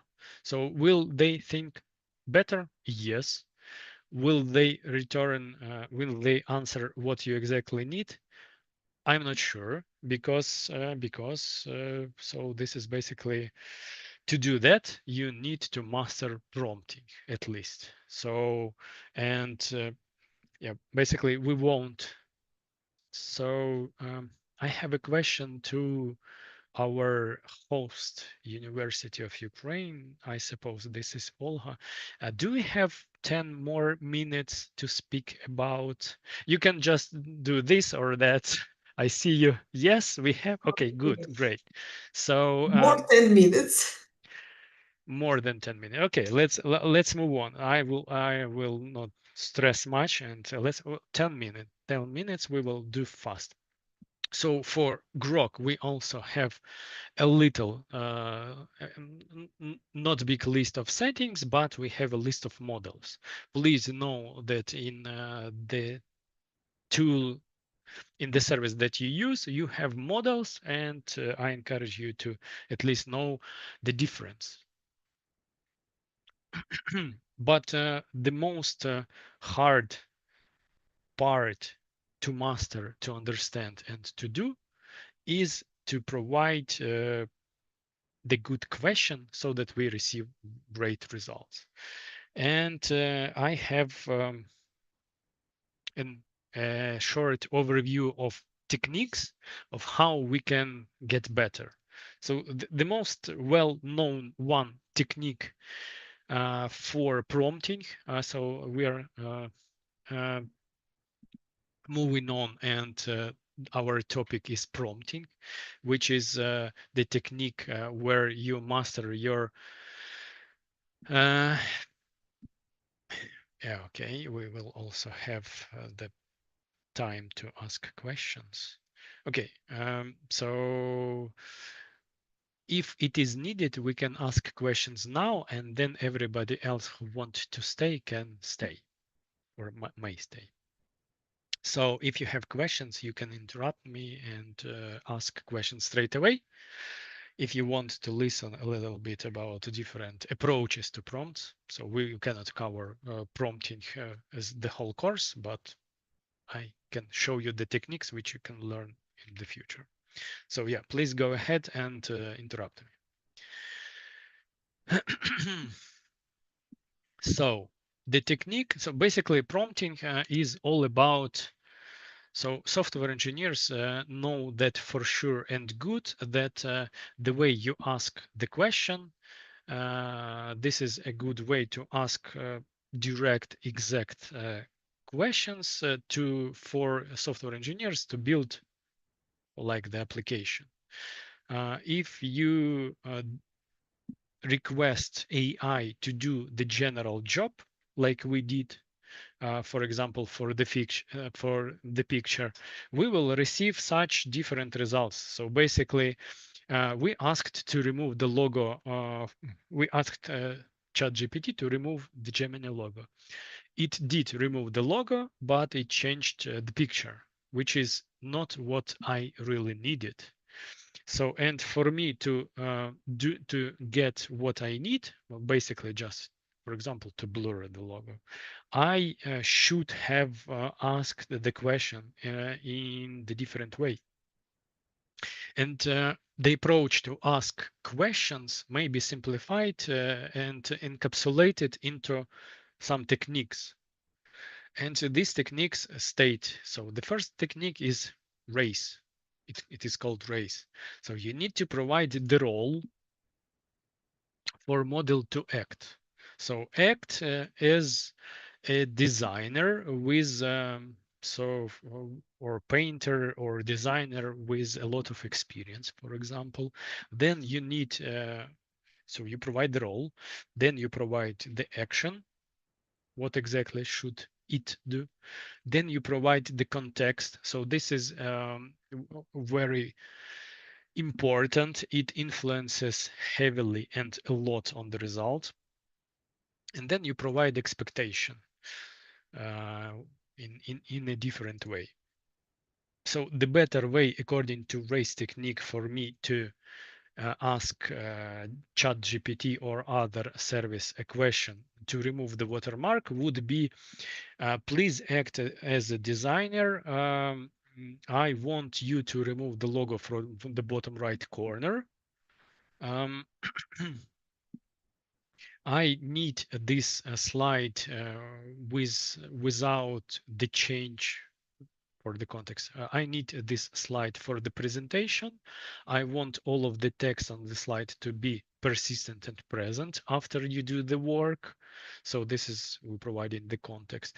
And I expect you to not change masks or filters of the image, and I want you to return me the file in specific like JPEG format. So this is the expectation. And basically, if you remember Ray's word, you may remember to provide the role, action, context, and expectation. I emphasize on the context. So this is essential one. In this style, your results will be much better, not just remove the logo. I also have the technique pretty much the same, but a little bit extended from Google. So Google has prompting technique, which is called, I don't know how it is called, but it translates as thoughtfully create really excellent inputs. So thoughtfully create really excellent inputs. So basically what it means, you need to first tell the task what you want to do. You need to provide whom to act and which format you want to receive. Then you need to provide the context for what. So you're creating the presentation. You need to, for the presentation, I need the first slide. So basically the context. Then you may want to provide references. So for example, reference will be the presentation. Then you need to evaluate the result.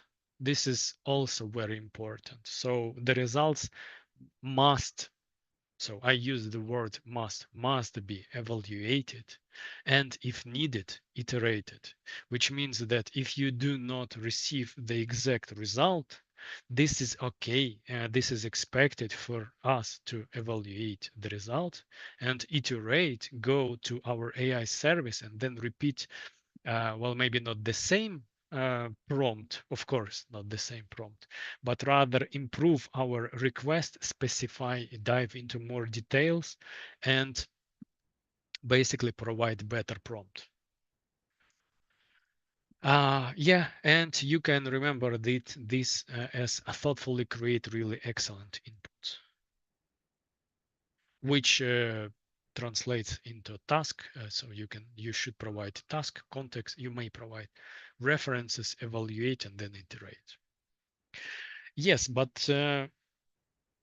these are techniques. You may use them. If you are not sure how to use them, you can ask your AI service or Google for them, and you'll find them. And I encourage you to try to use them. But prompting is really the part here for our possible improvements. The last topic, which is quite small but powerful, is our mindset, how we think of the task. And there are courses from Anthropic, the developer of Claude, which created the course. It is free. It is the free course. I may provide you with the link to this course, and you'll find there this framework, which is called 4D. So it helps you to build the mindset where you think first of the delegation. Delegation meaning what part of the, the job of your work will you be doing by yourself, like creating the prompt, like thinking whether you even should involve your AI service into it, or whether you even want to learn things or to do before you start doing your work. And which part will it be? For example, I'll create a prompt, then I will yeah, let us not. So basically delegation is about who will do which part of the work. So we need to think about it. We need to imagine the result. We need to see how it will be built before we before we start to write the prompt. The second part of the 4Ds is description. So basically prompting. Basically, we need to really describe our goals, clearly prompt, provide with, use basically prompting techniques from above, so which we just saw. Discernment, quite a rare English term, but for me, this is about the assessment. Assessment of and verification of what is the result. So when we get the result, we need to check it, evaluate, iterate, evaluate, iterate, and then this is our responsibility to check.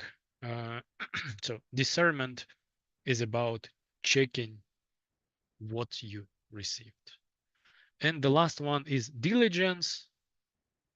Anthropic strongly and fully state that according to diligence, all of the results of AI tools, this is your responsibility and you are responsible for using the tool. So the responsibility is yours. Whatever AI, any AI created, this is only and fully, absolutely your responsibility of this result. So there is no step back or step aside. So this is fully, absolutely your responsibility.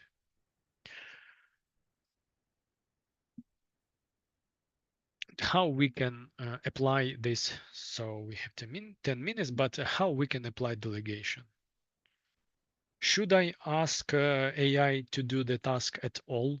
Which parts will be mine to do and which part can AI do? Description. Have I clearly described the goal, the format, etc.?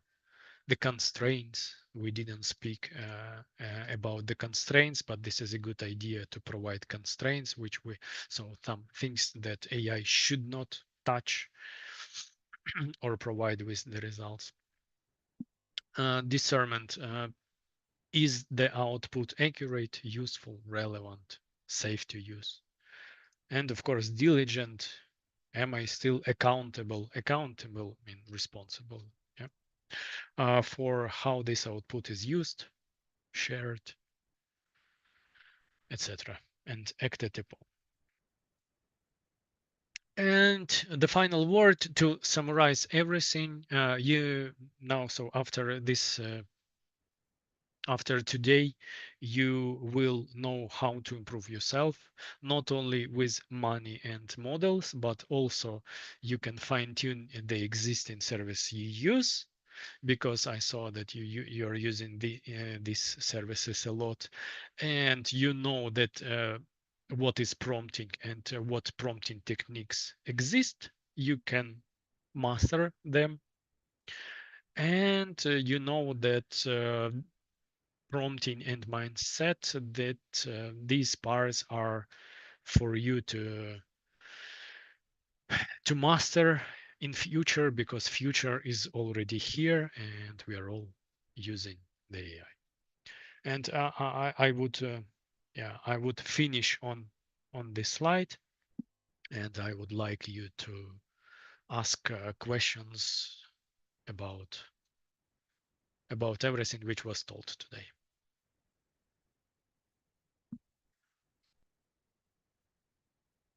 And meanwhile, I'll try to find a link to Anthropic courses, because on Udemy, Coursera, there are a lot of courses, but some of them are like the best. And the best courses are on my humble opinion, courses from Anthropic are the best as of right now, as of today. So this is my opinion. It is debatable, of course, but not specifically this AI course which I shared with you right now. AI fluency. This is the basics about 4Ds, and there are a lot of them, even more up to the architect level of AI coding. So please feel free to visit and look into it. And please go ahead with your questions. Don't be shy.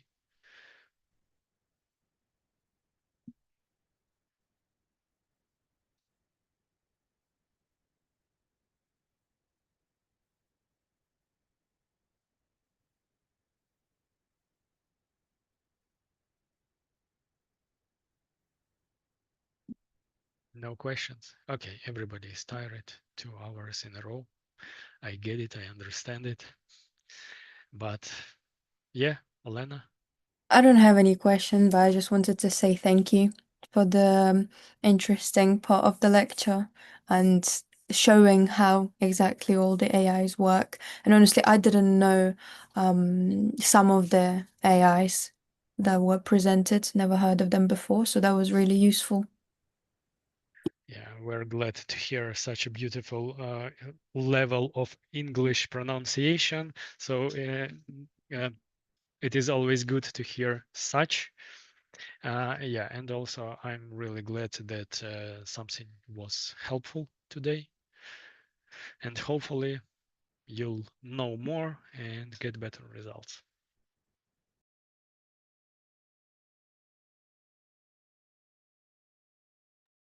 I think this is the point where we may transfer the word, or maybe finish the conversation, or transfer the word to our host if host wants to tell something. If not, then thank you for your time and efforts. Thank you for thank you that you were here, and see you next time. Thank you. Goodbye. Thank you. Thank There is a you. That was question. really interesting. There is a question in chat. Thank you very much. Oh, in the chat. Okay. Goodbye. Let me read it for everyone. If someone wants to get really good at working with AI, what would you recommend focusing on first?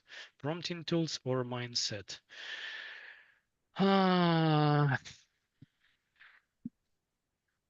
Well, a tough question. I would say that, well, first, right? The first.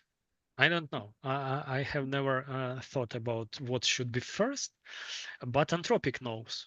They build their courses starting from AI fluency, which is about 4Ds. So is prompting important? Yes. But Anthropic, so the way Anthropic approaches this question is that prompting may change after, so when models change. Models improve every day, right? So we have updates, etc. Prompting is essential. But the way Anthropic approaches the question is that we teach you things that are going to be important and useful every day on most of the AI services. So Anthropic is basically 80% of it is about AI, not about specific cloud capabilities. So, which is good. And they say that, so they start from the mindset, not from the prompting. But Google speaks about prompting and thoughtfully create really great inputs, really excellent inputs. Yuri? Let me specify a question that Dmitro asked. Dmitro, what are your use cases for AI? Are you a day-to-day user that mostly uses chat, or maybe you want to deliver some AI products?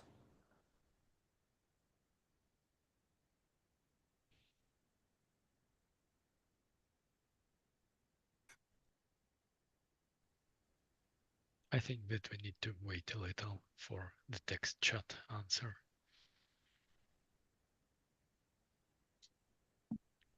Yeah. But just to fill in the empty space and time, it really depends on your use cases, I think, because there is always this conflict of interest. On one hand, when some AI vendor like Anthropic or Google teaches you about their products, they instruct you how to get better using those products. Uh, but also they kind of want you to enforce you on their ecosystem, spend more time, buy more products from them. So uh, I get the value of getting trainings from different AI vendors, but I also would be very careful about sticking to some specific tools. So I think that if you are an AI user that just wants to get really good with prompting and getting meaningful results, I would focus on something that can be transferred from one platform to another. Because today you can use Gemini as your go-to AI tool because it has huge context window, it is free, it can generate images, but tomorrow it can get paid, for example, or it can get reduced on, or some more powerful tool can appear in their competitor. And one thing that can be brought from one platform to another is your knowledge about prompting. So this is what I would start on. This is if you are a user. If you want to deliver AI products, it is essentially the same thing, but on a larger scale. Because I have taken part in developing some AI products that rely on truthful results, citing documents, and one of the most essential things that we do is we build an so-called evaluation pipeline. We get a bunch of test inputs and a bunch of expected outputs. And we verify that this model that we use, this prompt that we use, give us plausible results. And if it does, we continue using it. If it doesn't, we don't. We switch to something else. So long story short, I think it is prompting if you are AI power user, and basically also prompting if you are AI engineer, but in a larger scale, on a huge data set to build some verifiable, reproducible AI interaction pipeline. So I hope that answers the question.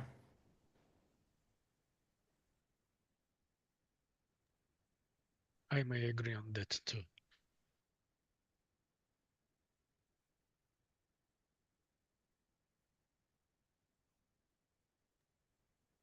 Thanks for participating. Okay, thank you. Yeah, then. Thank you, everybody. Yeah. Have a nice day. And have a nice day. you. Thank Bye. you so much. That's so Thank you. interesting. for so interesting lecture, interesting technologies. Thank you so much. Thank Have you. a good day. Yeah, a Thank lot of you. thanks.